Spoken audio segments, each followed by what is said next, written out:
ጤና ይስጥልን የከበረ ሰላምታችን በመላው ዓለም ሆናችሁ ቃል ስፖርት ዩቲዩብ ቻናላችንን ለምትከታተሉ አድማጮቻችን ሁሉ ይድረስ ብለናል። ከእናንተ ከሆነው ቃል ስፖርት ዩቲዩብ ቻናል ለዚህም ሰዓት መርጠን ያሰናዳላችሁን ስፖርታዊ ጥንቅሮች በቅደም ተከተል እያጋራናችሁ ቆይታ የምናደርግ ይሆናል። እስከ ፕሮግራማችን ፍጻሜ ዛሬም ቆዩ ብለናል። ላይክ፣ ሰብስክራይብ፣ ሼር አድርጉን። በሀሳብ መስጫ ሳጥናችን ላይ ሳምንታችሁ እንዴት ተጠናቀቀ? ግዙፉ የአህጉራችን መድረክስ የአፍሪካ ዋንጫ ጅማሮን አድርጓል። ዛሬም ጨምሮ ለሚቀጥሉት አንድ ወር ገደማ ይቀጥላል። ምልከታችሁን በዚህ ዙሪያ ልታጋሩን ትችላላችሁ። እኛ በመረጃ ሰዓታችን አስቀድመን ሀገራዊ ጉዳያችን እናነሳለን። በአህጉራዊ ጉዳያችን ምሽቱን ጅማሮን ያደረገው በሞሮኮ አስተናጋጅነት የጀመረውን የአፍሪካ ዋንጫና የምሽቱን ጨዋታ ዛሬ ቀጥሎ የሚካሄዱ ጨዋታዎችን ጨምሮ በአፍሪካ ዋንጫ ለየት ያሉ ጥንቅሮችን ለእናንተ ውድ አድማጮቻችን ከቃል ስፖርት ዩቲዩብ ቻናል አሰናድተን ይዘን መጥተናል። ሐሳባችሁን እያጋራችሁን አብራችሁን ቆዩ። በአውሮፓ የመረጃ ሰዓታችን ታላላቆቹ ክለቦች፣ ታላላቆቹ ሊጎች ሳምንታቸው እንዴት ነበረ የሚለውን እናነሳለን። በተለይም ሲጠበቁ የነበሩ በርከት ያሉ መርሃ ግብሮች በአውሮፓ ዙሪያ ነበሩ፣ እንመለከታቸዋለን። እኚህን አንድ በአንድ በላሊጋ በርከት ያሉ ጨዋታዎች ከተደረጉ በኋላ የላሊጋ መሪነቱን ባርሴሎና እንዳስጠበቀ ሪያል ማድሪድም እየተከተለ 2025ን አጠናቀዋል። በአውሮፓ ዙሪያ በጀርመን፣ በጣሊያን፣ በፈረንሳይ ጨምሮ በርከት ያሉ መርሃ ግብሮች ሲደረጉ ነበረ። በርከት ያሉ የደረጃ ሰንጠረዥ ለውጥ ያስከተሉ ሁነቶችን ጨምሮ በአውሮፓ ዙሪያ መረጃዎችን እናነሳለን። በተወዳጁም እንግሊዝ ፕሪሚየር ሊግ በርከት ያሉ መርሃ ግብሮችን በሳምንቱ መጨረሻ ካየን በኋላ አጓጊነቱ አሁንም እንደቀጠለ ነው። በእርግጥ ከፈረንጆቹ አዲስ ዓመት በፊት በጃንዋሪ 1 በፊት ማለት ነው በርከት ያሉ የሊግ ጨዋታዎች ዳግም ይካሄዳሉ። በሳምንቱ አጋማሽም በፕሪሚየር ሊግ የምንጠብቀው ጨዋታ እንዳለ ይታወቃል። በተወዳጁ የእንግሊዝ ፕሪሚየር ሊግ ታላላቆቹ ክለቦች ሲቲ ድል አድርጎ ከአርሰናል ጋር ተፎካካሪነቱን ያስቀጠለበት፣ የምዕራብ ለንደኑ ክለብ ቼልሲ በሴንት ጄምስ ፓርክ ስቴዲየም የተፈተነበት ግን ደግሞ በጣም አስደናቂ ሁነቶችን ያየንበት ጨዋታ፣ ሊቨርፑል ተከታታይ 3 ድል ያገኘበት ግን ወሳኞቹን በጉዳት ያጣበት፣ እንደ ኢሳክ ያለ ተጫዋች እግሩ መሰበሩን ያረጋገጥንበት ሳምንት ነበረ። ከጉዳቱ ጋር በተያያዘ ተጨማሪ ጥንቅር በነገራችን ላይ ሊቨርፑል ደጋፊዎች ይዘናል፣ ትቆዩናላችሁ። አርሰናልም በመሪዎቹ ተርታም እንግዲህ አሁንም ከአናት ሆኖ እንዲቀጥል ያስቻለውን ሳምንት ያገኘበት ግን ደግሞ በጣም ፈታኝ ጨዋታዎች ከፊቱ የሚጠብቁት ቡድን ሆኗል። ማይክል አርቴታ በጋዜጣዊ መግለጫ ላይ እንደማይገኙ አረጋግጠናል። ምክንያት አለ። ከዛ ውጭ የቡድኑ ቁልፍ ተጫዋች በሳምንቱ ባይገኝም ግን በዚህ ሳምንት በሚደረግ ጨዋታ ላይ ይገኛል። የሳምንቱን የአርሰናልና የፓላስን ጨዋታ እያይዘን ተጨማሪ ጥንቅር ይዘናል። አርሰናላውያንም ቆዩን ብለናል። በሳምንቱ ዕለተ እሁድ ብቸኛ የነበረው ጨዋታ በብቸኝነት የነበረውን ጨዋታ ቪላ ድል አድርጎታል። ይህ ጨዋታ በዩናይትድ እና በቪላ መካከል የነበረ ግን ብዙ የሚያስበል ጨዋታ ነው። በምሽት መረጃችን አንስተነዋል፣ ግን ሰፋ ያለ ጥንቅር በጨዋታው ዙሪያ ማንሳት ግድ ይለናል። የ111 ዓመት ታሪክ የተሰበረበት አስቶን ቪላ በሁለት ወር ውስጥ 10 ድል፣ ዩናይትድ በሩበን አሞሪም በሁለት ዓመት ውስጥ 14 ድል ብቻ ያለው ቡድን እንዲሆን ያደረገ፣ የማህበራዊ ትስስር ገጾች አነጋጋሪ ሁነቶችን የምናጋራበት፣ ከዩናይትድ የሚበልጥ ቡድንስ የለም ያለው የአካዳሚ ፍሬያቸው ግን 2 ግብ ያስቆጠረባቸው ሞርጋን ሮጀርስ ሩበን አሞሪም ቡድኔ ሜዳ ላይ ውጤቱን አትዩበት፣ እንዴት እንደነበርን አይታችሁ አድንቁን፣ አወድሱን ያሉበት፣ ጉዳት፣ ቅጣት፣ የአፍሪካ ዋንጫ የጎዳው ማንቸስተር ዩናይትድ ቀጣይ ጣፈንታውን በሩበን አሞሪም ስር እናይበታለን። አብራችሁን ከቆያችሁ እነኝን ብቻ አይደለም በርከት ያሉ የዕለቱን ጥንቅሮች አሰናድተናል። ላይክ፣ ሰብስክራይብ፣ ሼር እያደረጋችሁ ሳምንታችሁ እንዴት ነበር? የአፍሪካ ዋንጫ ሀሳብ አስተያየታችሁን እያጋራችሁን ከቃል ስፖርት ዩቲዩብ ቻናል እኔ ቃል ነኝ። መልካም ቆይታ ተመኘን። የኢትዮጵያን ፕሪሚየር ሊግ አስቀድመን እናንሳ። በሀገር ቤት የመረጃ ሰዓታችን የኢትዮጵያ ፕሪሚየር ሊግ በአዳማ ሳይንስና ቴክኖሎጂ ዩኒቨርሲቲ 5 በአዲስ አበባ ስቴዲየም 5 ጨዋታዎችን ካረገ በኋላ የ10ኛ ሳምንት ተጠናቋል። በአዳማ ሳይንስና ቴክኖሎጂ ዩኒቨርሲቲ ከነበሩ ጨዋታዎች ኢትዮጵያ ንግድ ባንክ አርባ ምንጭ ከተማን 3-1፣ ሀዲያ ሆሳዕና መቀለ ሰባ እንደርታን 2-1፣ ወላይታ ዲቻ ሸገር ከተማን 3-1፣ ሐዋሳ ከተማ ኢትዮጵያ መድንን 2-1 ካሸነፉ በኋላ ትላንት ሲዳማ ቡና ከቅዱስ ጊዮርጊስ 1-1 ተጠናቀቀ። በአዲስ አበባ ስቴዲየም የነበሩ ጨዋታ የግብ እጥረት ነበረባቸው። ምድረገነት ሽረ ከባህር ዳር ከተማ 0-0፣ መቻል ከኢትዮ ኤሌክትሪክ 0-0፣ ፋሲል ከነማ ነገሌ አርሲን 1-0፣ ድሬዳዋ ከተማ ከአዳማ ከተማ 1-1፣ እንዲሁም ወልዋሎ ዓዲግራት ዩኒቨርሲቲ ከኢትዮጵያ ቡና 1-1 ተጠናቆ ብቸኛው በአዲስ አበባ ስቴዲየም በድል ያለቀው ጨዋታ የፋሲል ከነማና የነገሌ አርሲ ከተማ ጨዋታ ብቻ ነበር። የኢትዮጵያ ፕሪሚየር ሊግ የ10ኛ ሳምንት መጠናቀቅን ተከትሎ ሲዳማ ቡና በ21 ነጥብ ይመራዋል። ፋሲል ከነማ በ20 ይከተላል። ከዛ በኋላ በነጥብ ተመሳሳይ የሆኑት መቻል፣ ሐዋሳ ከተማ፣ ኢትዮ ኤሌክትሪክ፣ አዳማ ከተማ በ17 ነጥብ ከ3ኛ እስከ 6ኛ፣ ቅዱስ ጊዮርጊስ 16 ነጥብ ይዞ 7ኛ፣ ምድረገነት ሽረ በ14 ነጥብ 8ኛ፣ ባህር ዳር ከተማ፣ ነገሌ አርሲ እንደዚሁም ድሬዳዋ ከተማ በተመሳሳይ 13 ነጥቦችን ይዘው ከ9ኛ እስከ 11ኛ ያለውን ደረጃ ይዟል። በኢትዮጵያ መድን በኩል 12ኛ፣ ሸገር ከተማ 13፣ ኢትዮጵያ ቡና 14፣ ኢትዮጵያ ንግድ ባንክ 15፣ ወላይታ ዲቻ 16፣ ሀዲያ ሆሳዕና 17፣ ወልዋሎ ዓዲግራት ዩኒቨርሲቲ 18፣ አርባ ምንጭ ከተማ 19 እና መቀለ ሰባ እንደርታ 20ኛ ደረጃ ላይ ተቀምጠዋል። ከ10ኛ ሳምንት የኢትዮጵያ ፕሪሚየር ሊግ ጨዋታዎች መጠናቀቅ በኋላ የኢትዮጵያ ፕሪሚየር ሊግን ከፍተኛ ግብ አስቆጣሪነት 10ኛ ሳምንት ላይ አዲስ ግዳይ ከኢትዮጵያ ንግድ ባንክ በ5 ግቦች ይመራዋል። በጨዋታ በአማካይ 0.5 ግብ ያስቆጥራል እንደማለት ነው። ወይም በሁለት ጨዋታ 1 ግብ 4 ግብ ያላቸው ከፍተኛ ግብ አስቆጣሪዎች ያሬድ ብሩክ፣ አቤል ማሙሽ፣ አቤል ያለው ተከታዩን ደረጃ ይዘዋል። የኢትዮጵያ ፕሪሚየር ሊግ ከእረፍት በኋላ ሮብ ይመለሳል። ዛሬና ነገን አርፎ በአዳማ ሳይንስና ቴክኖሎጂ ዩኒቨርሲቲ 2 ጨዋታዎች ጅማሮ ያደርጋሉ። አርባ ምንጭ ከተማን ከመቀለ ሰባ እንደርታ፣ ሀዲያ ሆሳዕናን ከወላይታ ዲቻ የሚያገናኝ ሲሆን የኢትዮጵያ ፕሪሚየር ሊግ በአዲስ አበባ ስቴዲየም 11ኛ ሳምንት ዕለተ ረቡዕ 2 ጨዋታዎች በተመሳይ ይካሄዳሉ። ነገሌ አርሲን ከወልዋሎ ዓዲግራት ዩኒቨርሲቲ፣ ባህር ዳር ከተማን ከፋሲል ከነማ የሚያገናኝ ይሆናል። በኢትዮጵያ ፕሪሚየር ሊግም ከሮብ ጀምሮ ተከታታይ መረጃ ይኖረናል ማለት ነው። ዛሬ አህጉራችን ደግሳ በሞሮኮ የምታዘጋጀው የአፍሪካ ዋንጫ ቀጣይ መርሃ ግብሮች ይካሄዳሉ። ጨዋታዎችን መመልከት ካሻችሁ ቀን 11 ሰዓት ማሊ ከዛምቢያ፣ ምሽት 2 ሰዓት ደቡብ አፍሪካ ከአንጎላ፣ ምሽት 5 ሰዓት ግብፅ ከዚምባብዌ።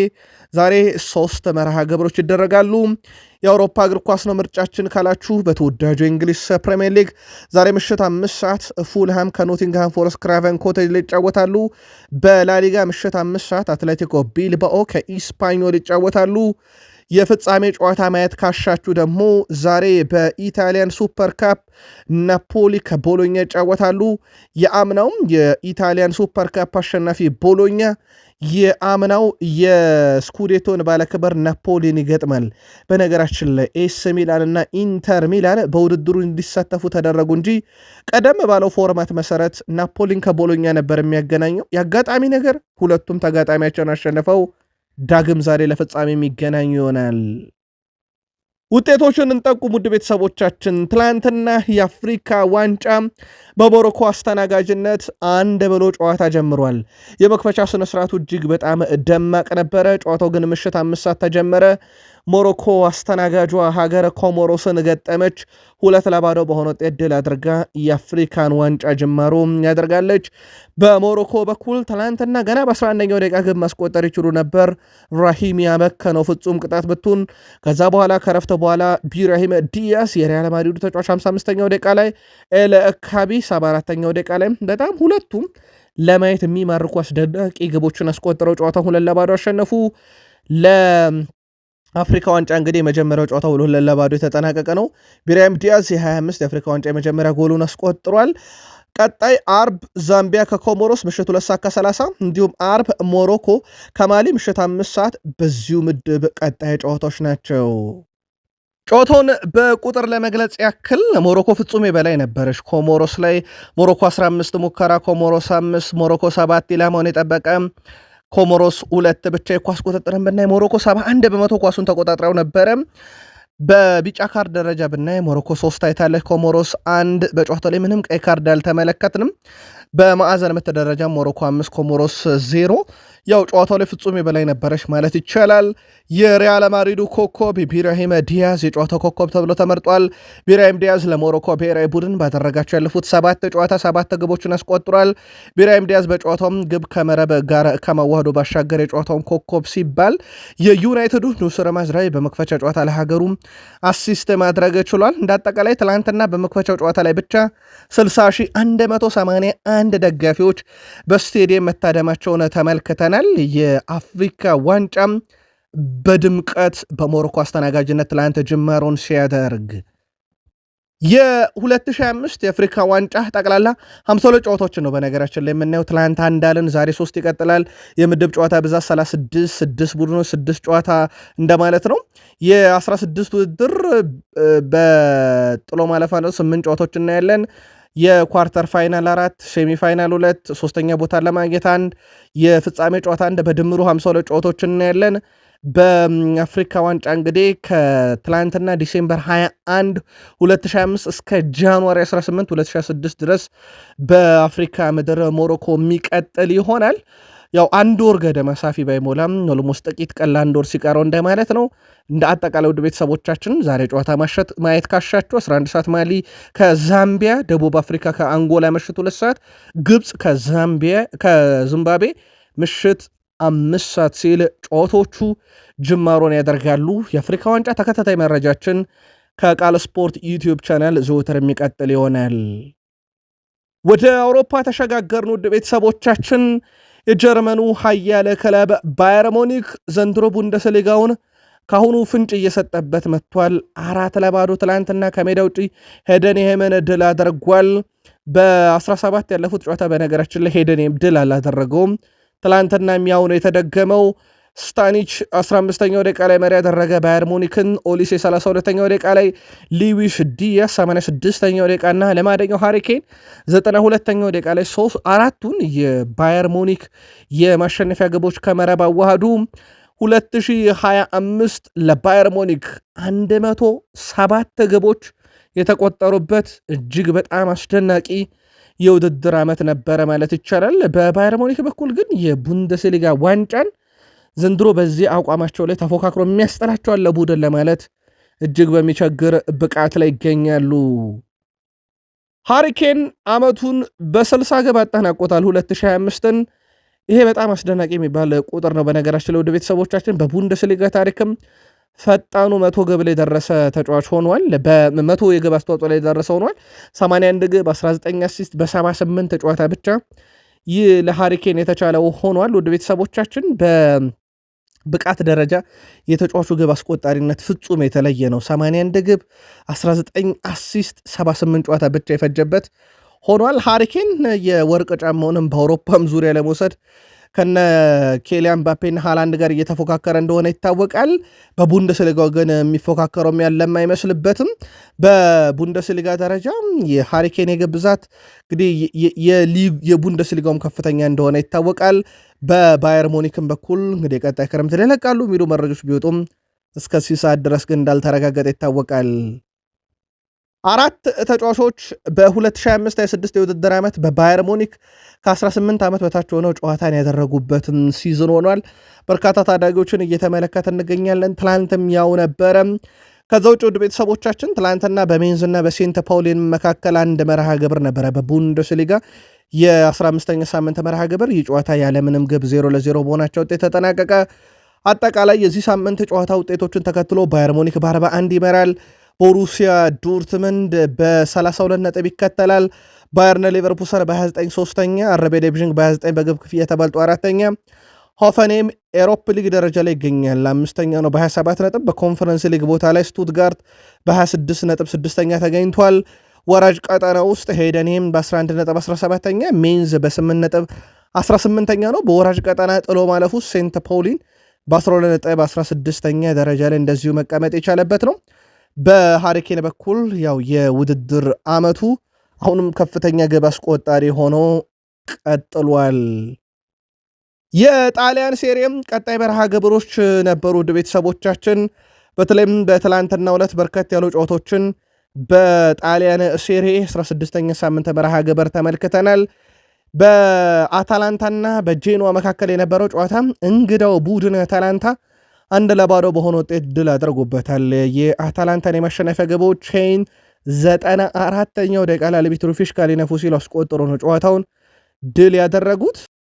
ትላንት በጣሊያን ሴሪ በጣም ያልተጠበቀ ውጤት ፊዮረንቲና ዩዲኒዜን አሸንፏል። ያ ማለት ፊዮረንቲና አሸንፏል ማለት ነው። ውድ ቤተሰቦቻችን ለመጀመሪያ ጊዜ በ2025/26 የጣሊያን ሴሪ የመጀመሪያ ድሉን አሳካ። ያውም 5-1 በሆነ ውጤት ዩዲኒዜን አሸንፎ ማንዳጋራ 21ኛው ደቂቃ ላይ ጉድመንድሰን 42ኛው ደቂቃ ላይ ኖዱር 45ኛው ደቂቃ ተጠናቆ በጭማሪ 5ኛ ደቂቃ ከረፍት በኋላ ሞይስኬን በ56ኛውና 69ኛው ደቂቃ ላይ አምስቱን የፊዮረንቲና ግቦች ሲያስቆጥሩ ለእንግዳው ቡድን ዩዲኒዜ ከሽንፈት ያልታደገች ብቸኛ ግብ ሶልድ 66ኛው ደቂቃ ላይ ማስቆጠር ችሎ ፊዮረንቲና የመጀመሪያ ድሉን በዓመቱ አስመዝግበዋል።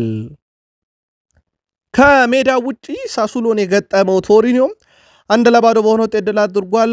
ቭላሲች 66ኛው ደቂቃ ላይ ብቸኛዋን የጨዋታ ግብ አስቆጥሯል። በምሽት ካደረስናችሁ ጨዋታ ግን ለማስታወስ ያክል ብቻ በጣሊያን ሴሪ ካግላሪ ከፔዥያ 2-2 በሆነ አቻ ውጤት ተጠናቋል ጨዋታው። ውድ ቤተሰቦቻችን ኢንተር ሚላን፣ ኤስ ሚላን፣ ናፖሊና ቦሎኛ በሱፐር ካፕ የግማሽ ፍጻሜና የፍጻሜ ጨዋታ ስለነውረባቸውና ስለሚኖርባቸው የ16ኛ ሳምንት መርሃ ግብራቸውን አላደረጉም። ግን ኢንተር አሁንም በ33 ይመራል፣ ሚላን በ32 ይከተላል፣ ናፖሊ በ31 ሶስተኛ። የተጫወተው ሮማ በዚህ ሳምንት ተሸንፎ 30 ነጥብ ላይ አራተኛ፣ ዩቬንቱስ ሮማን አሸንፎ ነጥቡን 29 ደርሶ 5ኛ ደረጃ ላይ ተቀምጠዋል። የስፔን ላሊጋ በርከት ያሉ መርሃ ግብሮችን ተመለከተን። ውድ ቤተሰቦቻችን በስፔን ላሊጋ የ18ኛ ሳምንት መርሃ ግብሮችን ስንመለከት በርከት ያሉ ግቦች የተቆጠረበትን አንደኛውን ጨዋታ እናስቀድም። ሪያል ቤትስ ከሄታፌ የነበረ ጨዋታ ነው። ይህ ጨዋታ በባለሜዳው ቡድን ሪያል ቤትስ 4-0 አሸናፊነት ተጠናቋል። ለሪያል ቤትስ ሩቢያል 16ኛውና 49ኛው ደቂቃ ላይ፣ ፎርናልስ 52ኛው ደቂቃ ላይ፣ ሄርናንዴስ 60ኛው ደቂቃ ላይ አራቱን ግቦች አስቆጥረው ሪያል ቤት የምሽቱን ጨዋታ ሄታፌን 4-0 በሆነ ውጤት እንደዚሁ ድል ያደረገበት ነበረ። በተመሳይ ኤልቼም ሪዮ ቫልካኖን 4-0 አሸንፏል። ባለሜዳው ቡድን ኤልቼ ነበር። 4-0 ሲያሸንፍ ፍሮንት 6ኛው ደቂቃ ላይ፣ ሮድሪጌዝ 67ኛው ደቂቃ ላይ፣ ቫሌራ 70ኛው ደቂቃ ላይ እና ቲም ኔቶ 91ኛው ደቂቃ ላይ አራቱን የኤልቼ ግቦች ያስቆጥረዋል። ሌላም በርከት ያለ ግብ የተመለከትንበት ግን አትሌቲኮ ማድሪድ ከሜዳ ውጭ ደግሞ ድል ያደረገበት ጨዋታ ነው። ጄሮናን 3-0 ያሸነፈበት፣ ስኮኪ 13ኛው፣ ጋላገር 38ኛው፣ ግሪዝማን 92ኛው ደቂቃ ላይ ግብ ያስቆጠሩበትን ጨዋታ ማንሳት እንችላለን። ምሽት ካደረስናችሁ ግን ለማስታወስ ያክል ባርሴሎና ከሜዳ ውጭ ቪላሪያልን 2-0 ያሸነፈበት ጨዋታ ነበረ። ራፊኒ 12ኛው ደቂቃ ላይ፣ ላሚን ያማል 63ኛው ደቂቃ ላይ ግብ ያስቆጠሩበት። ከጨዋታው መጠናቀቅ በኋላ የባሎንዶር ድልም የፊፋ ክብርም የቀረበት ራፊኒያ ስለ ባሎንዶር አትጨነቁ፣ አሁን ሙሉ ትኩረታችን ባርሴሎና ነው ያለበት። የምሽቱም በነገራችን ላይ የጨዋታው ኮከብ ተብሎ የተመረጠበት ጨዋታ ነበረ። በጨዋታው ላይ ላሚን ያማል አንድ ግብ አስቆጠረ። በርካታ የግብ ዕድል የፈጠረው እሱ ነው 6፣ በርካታ ድሪብሎች 7፣ በርካታ የአንደራን ግንኙነት ያሸነፈ 11። ድንቅ ምሽት ነበረ። በጨዋታው ላይ ግን የቪላሪያል ደጋፊዎች በብዛት ሲጮሁበት እንደነበረ ተመልክተናል። ባርሴሎና ያለፉትን 7 ተከታታይ ጨዋታ ድል አድርጓል። በነገራችን ላይ ዲፖርቲቮ አላቬዝን 3-1፣ አትሌቲኮ ማድሪድን 3-1፣ ሪያል ቤትስን 5-3፣ አይንትራክ ፍራንክፈርትን 2-1፣ ኦሳሱናን 2-0 ስፔን ኮፓ ዴላሬ ጨዋታ ጉድላጀራን 2-0፣ ትላንት ቪላሪያልን 2-0 ድል አድርገዋል። በሁሉም መድረክ ያለፉትን 7 ጨዋታ ድል አድርገዋል። ትኩረታችን ላሊጋ ላይ ነው። ላሊጋውን አሁን በ46 ነጥብ በባርሴሎና ይመረዋል። ሪያል ማድሪድ በ4 ነጥብ ዝቅ ብሎ በ42 ይከተላል። አትሌቲኮ ማድሪድ በ37 ነጥብ ሶስተኛ ነው። ቪላሪያል በ35 ነጥብ አራተኛ፣ ኤስፓኞል በ30 ነጥብ 5ኛ ደረጃ ላይ እንደዚሁ መቀመጥ የቻሉበት ነው። በባርሴሎና በኩል ላሚን ያማል ገና 18 ዓመቱ ነው። እንደሚታወቀው የቪላሪያል ጨዋታ ላይ እንግዲህ ከነበረው የግብ አስተዋጽኦ በኋላ 9 ጎል 13 አሲስት በዚህ ውድድር ዓመት አጠቃላይ ለባርሴሎና እና ለስፔን ብሔራዊ ቡድን አለው። 22 የግብ አስተዋጽኦ በ21 ጨዋታ እንደማለት ነው። ገና 18 ዓመቱ ነው። ቀጣይም ዓመት ያው በባሊዮን ዶር እጩ ውስጥ እንዳለ ይታወቃል። በእርግጥ ቀጣይ ዓመት ብዙ የታጩ ሰዎች አሉ የሪያል ማድሪዱን ኬሊያን ምባፔን ጨምሮ። ምናልባት ግን በዚሁ አንድ የሪያል ማድሪድ መረጃን ጨምር ትላንት ምሽትም አንስተነዋል በቃል ስፖርት ዩቲዩብ ቻናል ዲሴምበር 21 ባቀረብላችሁ ጥንቅር ላይ ቪኒሺየስ ጁኒየር በቤርናቤው ከደጋፊዎች ጋር ሰጣ ገባ ገብቶ ነበር ብያችሁ ነበረ። ሰጣ ገባው ምንድን ነው በሚለው ጉዳይ ላይ ያው ካሜራማኖች የቪኒሺየስ ጁኒየርን ያፍ እንቅስቃሴ ካነበቡ በኋላ አንዱ የተፈጠረው ችግር በመጀመሪያው ደቂቃ ላይ ምን እንድናረግላችሁ ትፈልጋላችሁ የሚል ሰጣ ገባ ነው ከደጋፊው ጋር የገባው። እሱ ምን እንዳረግ ፈለጋችሁ፣ ምን እንድናረግ እየጠበቃችሁ ነው፣ ገና እኮ የጨዋታው የመጀመሪያ ደቂቃ ነው ብሎ በብስጭት ነው ከደጋፊው ጋር ሰጣ ገባ ውስጥ የገባው። ምናልባትም የቤርናቤው ቆይታው ሊያሳጠር የሚችል ብለውታል በርካቶች። ሪያል ማድሪድ ቤት እንደሚታወቀው ክለብ ከየትኛውም ተጫዋች ይበልጣል። ይሄ በፍሎሬንቲኖ ፔሬዝ ዘመን ደግሞ የተረጋገጠ ነው። ምናልባት የቪኒሺየስ ጁኒየርንም ስንብት እንደዚሁ ሊያፈጥነው ይችላል ተብሎ ይሰጋል። የፍራንስ ሊጋ ትላንት አልነበረም። ትላንት የኩፕ ደ ፍራንስ ጨዋታዎች ነበሩ። ትላንትናም ሴንት ሲዋያርን የገጠመው ኦሎምፒክ ሊዮን 3-0 በሆነ ውጤት አሸንፏል። አብነር 52ኛው ደቂቃ ላይ ሱሊች 85ኛውና 9ኛው ደቂቃ ላይ አስቆጥረው ወደ ቀጣዩ ዙር እንዲያልፍ አድርገውታል። ትላንትና የሜሰን ግሪንውዱ ማርሴ የሮቤርቶ ዲዘርቢውን ቡድን ተጋጣሚውን 6-0 አሸንፎ እንዳለፈ ነግራችኋል። ስለዚህ በዚህ ሳምንት የፍራንስ ሊጋ ጨዋታ አልነበረም። ግን የፍራንስ ሊጋን ማን ይመራዋል ካላችሁ ሌንስ በ37 ነጥብ ይመራል። ፓሪስ ሰን ዠርሜን በ36 ይከተላል። ማርሴ በ32 ነጥብ ሶስተኛ ደረጃ ላይ ነው።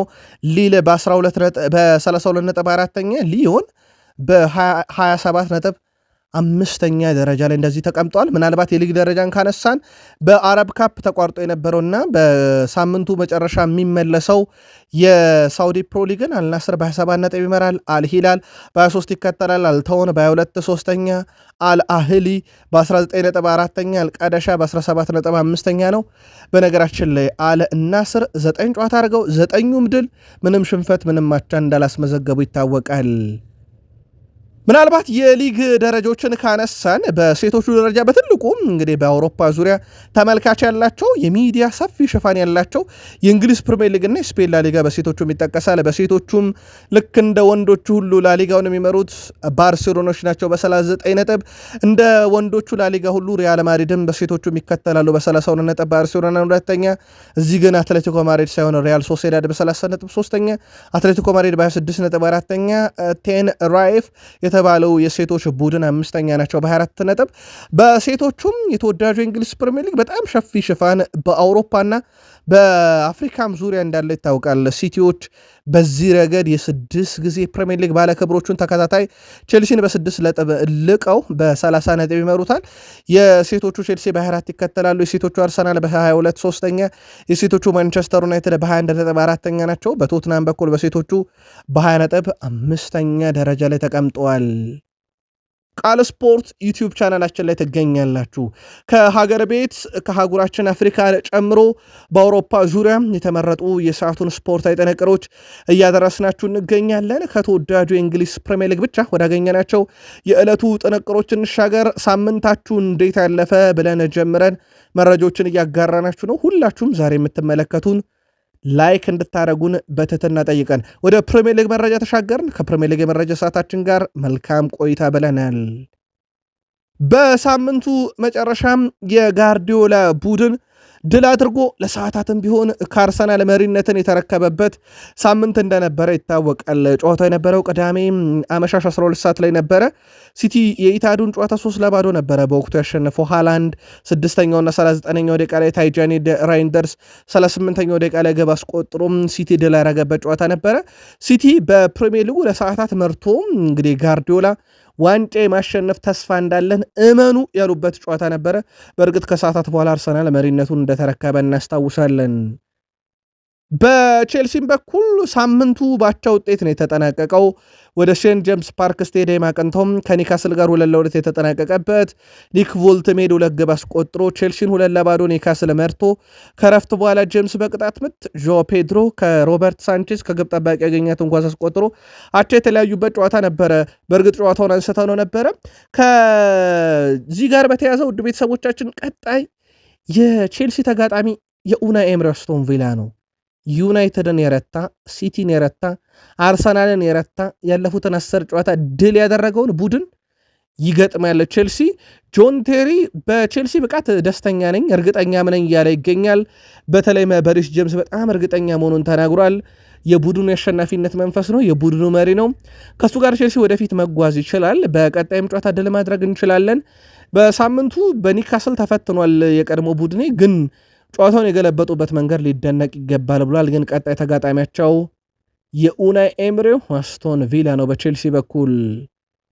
በቼልሲ በኩል ከአምና ክረምት ጀምሮ የሞርጋን ሮጀርስ ፈላጊ እንደነበሩ ይታወቃል። በነገራችን ላይ 5 ዓመትን ኮንትራት በቪላ ፈርመዋል።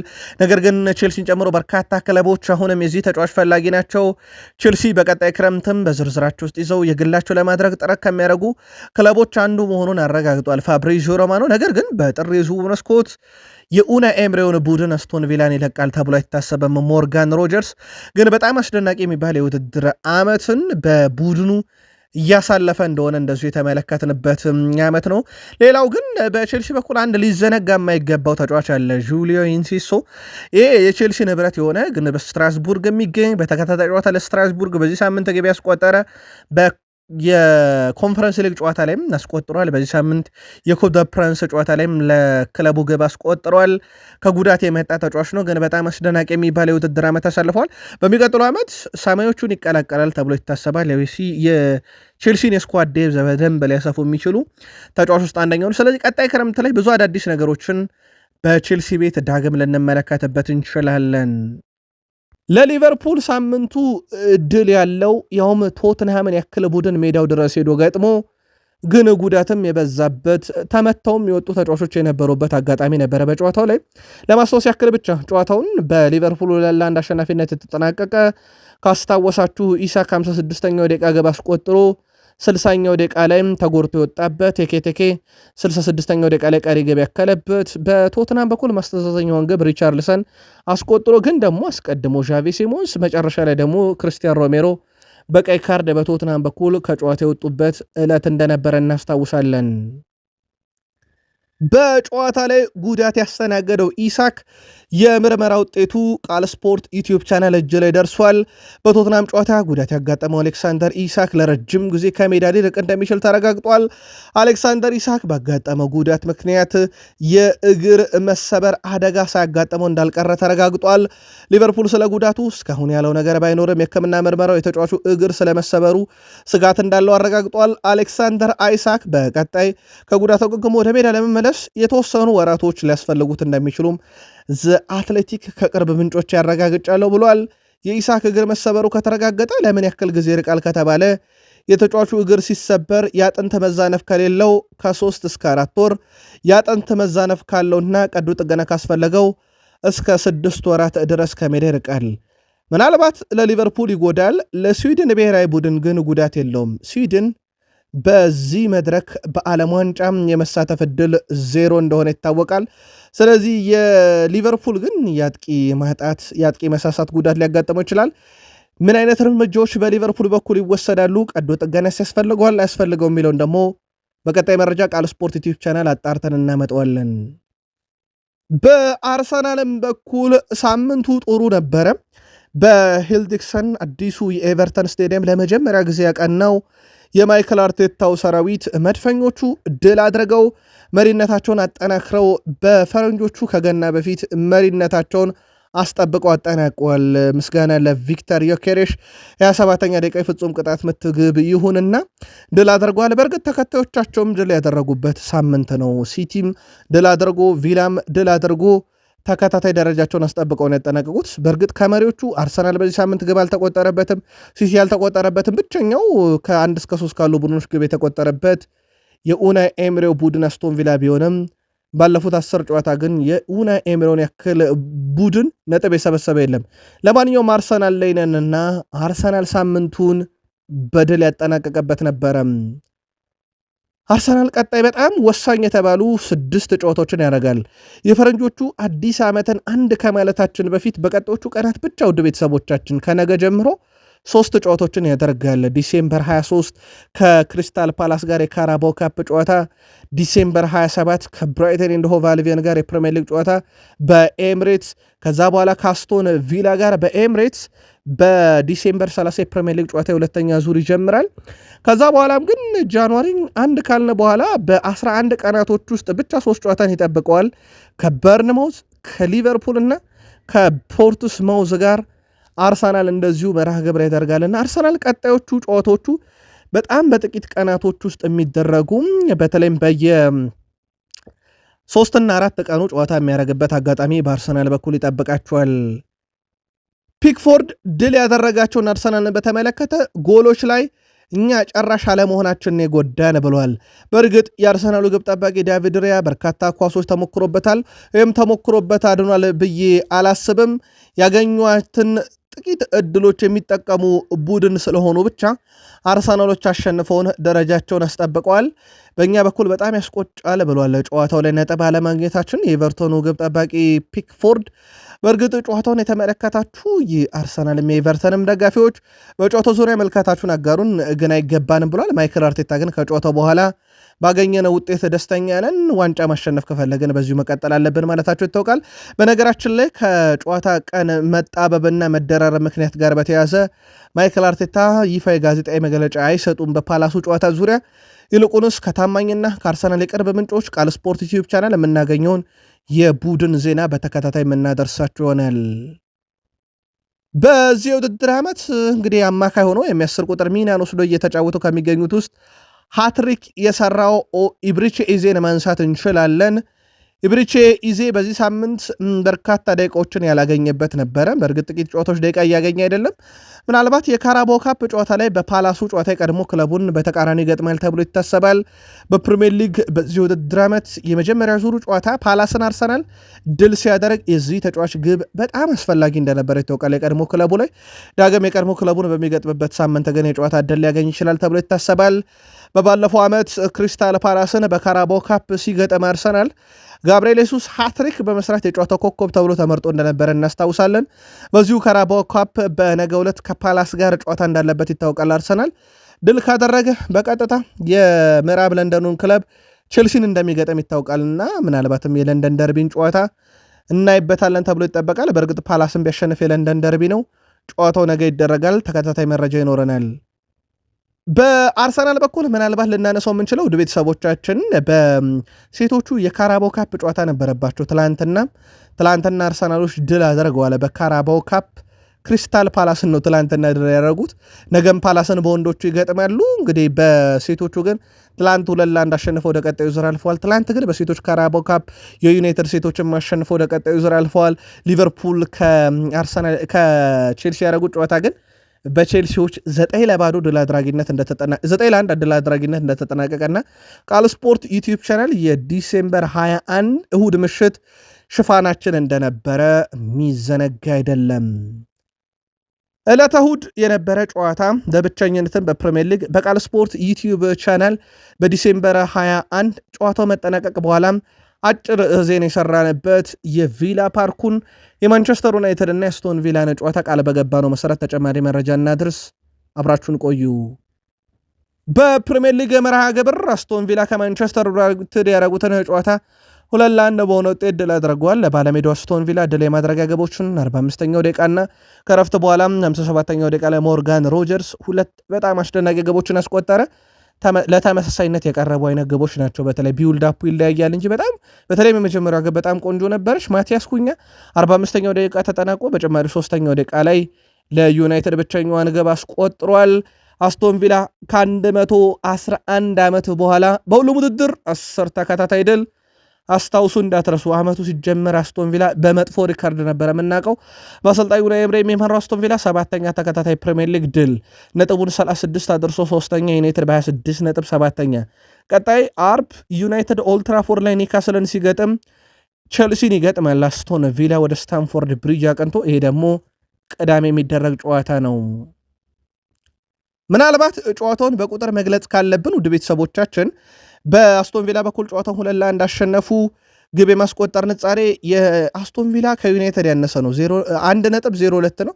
ዩናይትድ 1.31 ነው የግብ ማስቆጠር ንጻሬ። በእርግጥ ሁለቱም አንዳንድ ግብ ተጨማሪ ቪላ አገኘ እንጂ አንዳንድ ግቡን አግኝተዋል። ከሙከራው አንጻር የቪላ ተጨማሪ ግብ ነበረው። በሙከራ ደረጃ ዩናይትድ 15 ቪላ 12፣ ኢላማውን የጠበቀ ዩናይትድ 6 ቪላ 4፣ የኳስ ቁጥጥር ዩናይትድ 57 በመቶ ቪላ 43 በመቶ። ምናልባት የማሸነፊያ ቁጥሮችን ካየን ዩናይትድ የተሻለው ቡድን ነበረ፣ ግን ጨዋታውን አሸንፎ የወጣው የኡናይ ኤምሬው ቡድን አስቶን ቪላ በመሆን ወሳኝ የተባለ 3 ነጥብ አግኝቶበታል። ከ111 ዓመት በኋላ የተገኘ ተከታታይ ድል ነው ስንል እነማንን ረቶበት የሚለውን ደግሞ እንመልከት። መካቢ ቴልአቪቭን 2-0፣ በርንሞዝን 4-0፣ ሊድስን 2-1፣ ያንግ ቦይስን 2-1፣ ወልቭስን 1-0፣ ብራይተንን 4-3፣ አርሰናልን 2-1፣ ባዜልን 2-1፣ ዌስትሃምን 3-2፣ ትላንት ዩናይትድን 2-1 የኡናይ ኤምሬው ቡድን ድል አድርጓል። ይህ ነው እንግዲህ የ111 ዓመት ሪካርድ በእጃቸው እንዲገባ ያደረጉት። በነገራችን ለውድ ቤተሰቦቻችን ያለፉትንም 12 ጨዋታ ብናይ 11ዱን ድል አድርጓል። ያ ማለት በሊቨርፑል 2-0 ብቻ የተሸነፉት ነው። ቀሪ 11 ጨዋታዎች በአስቶን ቪላ የበላይነት የተጠናቀቀ መሆን ችሏል። ይሄ የኡናይ ኤምሬን ቡድን እጅግ በጣም አስደናቂ፣ አሁን በፕሪሚየር ሊጉ ከአናቱ ላሉት ሲቲም አርሰናልም ስጋት የሆነ፣ በእርግጥ ስጋትነቱን ራሱ ሲቲንም አርሰናልን ማሸነፉ ያረጋገጠ እንደሆነ ይታወቃል። በዩናይትድ በኩል በሐሳብ መስጫ ሳጥናችን ላይ አንድ አድማጫችን ምሽት ዜናችንን ካቀረብን በኋላ የላከልን ሐሳብ በጣም ሚዛን የሚደፋ ነው። የኡናይ ኤምሬ ቡድን በሁለት ወር 10 ተከታታይ ድል ሲኖረው የኔው ዩናይትድ በ2 ዓመት በሩበን አሞሪም ስር 14 ድል ብቻ ነው ያለው። ስለዚህ ግሌዘርም እንደዚሁም ኤኖስም ሩበን አሞሪም ዩናይትድን ወደ ቁልቁለት እየወሰዱት ነው የሚል ሐሳብ አጋርቶን ነበር። ይህን ሐሳብ የሚያጠናክረው ማንቸስተር ዩናይትድ 6 ጎሎችን ባለፉት 2 ጨዋታ ላይ ሲያስተናግድ 5 ነጥቦችን እንደዚሁ ጥሏል። ማንቸስተር ዩናይትድ ካለፉት 4 ጨዋታ የሚያሸነፈው አንዱን ብቻ ነው። በሩበን አሞሪም ስር እንዳልኳችሁ በ2 ዓመት በ44 ጨዋታ 14 ድል፣ 19 ሽንፈት፣ 11 አቻ። የኡናይ ኤምሬው ቡድን አስቶን ቪላ ባለፉት 12 ጨዋታ 11 ድል ያለው ነው። ዩናይትድ በሩበን አሞሪም ስር ግን 14 ድል ለማምጣት 2 ዓመት ፈጅቶበታል።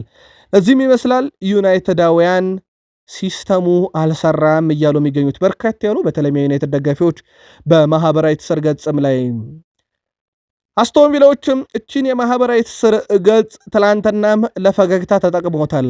አስቶን ቪላ በማህበራዊ ትስስር ገጻቸው 10 ተከታታይ ጨዋታ እንዳሸነፉ በገለጹበት ስር ማንቸስተር ዩናይትዶችን ሸንቆጥ አደርገዋል። አስቶን ቪላዎች ማንቸስተር ዩናይትድ 5 ተከታታይ ጨዋታ ካላሸነፈ ጸጉሬን አልቆረጥም ያለው ደጋፊያቸው የኛ የአስቶን ቪላ ደጋፊ ቢሆን ኖሮ እስካሁን 2 ጊዜ በ2 ወር ውስጥ እናስቆረጠው ነበር ጸጉሩን ብለው ዩናይትድን ሸንቁጧል። ያው በ2 ወር ውስጥ 10 ጨዋታ ስላሸነፉ ነው። ዩናይትድ ደጋፊ እስካሁን ጸጉሩን እንዳልተቆረጠ ይታወቃል። ቀጣይ 5 ጨዋታ የመጠበቅ ግዴታ ይጠብቋል ማለት ነው። አስቶን ቪላዎች ግን በማህበራዊ ትስስር ገጻቸው ዩናይትድን ሸንቆጥ አድርገዋል። አስቶን ቪላ በሜዳው ዘንድሮ ሲቲን፣ አርሰናልን፣ ትላንትና ዩናይትድን ድል ካደረገም በኋላ ማለት ነው። አስቶን ቪላን 2 የማሸነፊያ ግቦች ያስቆጠረው ሞርጋን ሮጀርስ እድገቱ በኦልትራፎርድ በካሪንግተን እንደሆነ ይታወቃል። ከማንቸስተር ዩናይትድ የሚበልጥ ቡድን የለም ብሏል። ዩናይትድን ትላንትና 2-1 ሲያሸንፉ 2 ግብ ካስቆጠረባቸው በኋላ ሁሉንም ጨዋታዎች አስፈላጊ ናቸው፣ ነገር ግን ከማንቸስተር ዩናይትድ በላይ የሆነ ጨዋታ የለም፣ እነሱ ለመጫወት ነው የመጡት ብሏል ሲል ተደምጧል ሮጀርስ። አክሎም ደጋፊዎቹ ቪላ ፓርክን የተለየና ለመጫወት ልዩ ቦታ ያደርገውታል ሲል ለደጋፊው ያለውን አድናቆት ከገለጸ በኋላ ከዩናይትድ የሚበልጥ ቡድን ግን የለም ብሎ ለቀድሞ ቡድኑ ጥብቅና የቆመ ይመስላል። የማንቸስተር ዩናይትድ የአካዳሚ ውጤት የሆነው ሮጀርስ በፕሪሚየር ሊጉ በዚህ ሲዝን 7 ጎልና 3 አሲስት በፕሪሚየር ሊጉ 10 የግብ አስተዋጽኦም ያለው ተጫዋች እንደዚሁ መሆን የቻለበት አስደናቂ ምሽት ነበረ ለተጫዋቹም። የማንቸስተር ዩናይትዱ አለቃ ሩበን አሞሪም የብሩኖ ፈርናንዴስ ጉዳት ጊዜ የሚያስፈልገው ብለዋል። በርከት ያሉ የቃል ስፖርት ዩቲዩብ ቻናል ታማኝ የዜና ምንጮች እስከ 1 ወር ጊዜ ዩናይትድ ሊያጣው ይችላል የሚል መረጃን አውጥተዋል። ፈርናንዴስ ያጋጠመው የጡንቻ ጉዳት ነው፣ ለማገገም ረጅም ጊዜ ያስፈልገዋል ብለው ሩበን አሞሪ ቀነ ገደብ ባያስቀምጡም ግን ጊዜው እንደሚረዝም አረጋግጧል። የፈርናንዴስ አለመኖር መላመድ አለብን ያሉት አሰልጣኙ መፍትሄ እንፈልጋለን ብለዋል። በአፍሪካ ዋንጫ ለአንድ ወር ገደማ ኮከቦቻቸውን አጥተዋል። አማድንም ብሪያን ቤሞንም ካዝሜሮን በእርግጥ ትላንት ብቻ ነው ያጡት፣ በቅጣት ምክንያት ይመለሳል። ግን ህይወት ያለ ብሩኖ በዩናይትድ በኩል ለሚቀጥሉት አንድ ወራት በትንሹ እንደሚቀጥል ተረጋግጧል።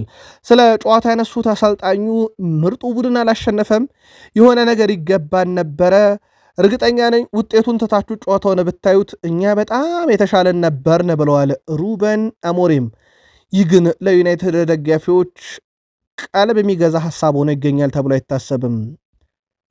ማኑኤል ኡጋርቴ እድለ ቢስ ሰው ነው ማለት ይቻላል። በማንቸስተር ዩናይትድ ቋሚ ሆኖ በጀመረባቸው ያለፉት 7 የፕሪሚየር ሊግ ጨዋታ ላይ ክለቡ ድል የለውም። ይህም በማንቸስተር ዩናይትድ ታሪክ በአንድ ተጫዋች ላይ የተመዘገበ በጣም መጥፎ ታሪክ ነው።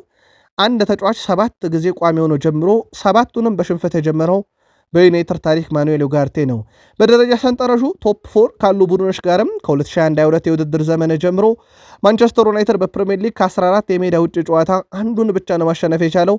4 አቻና 9 ጨዋታ ሽንፈት ገጥሞታል።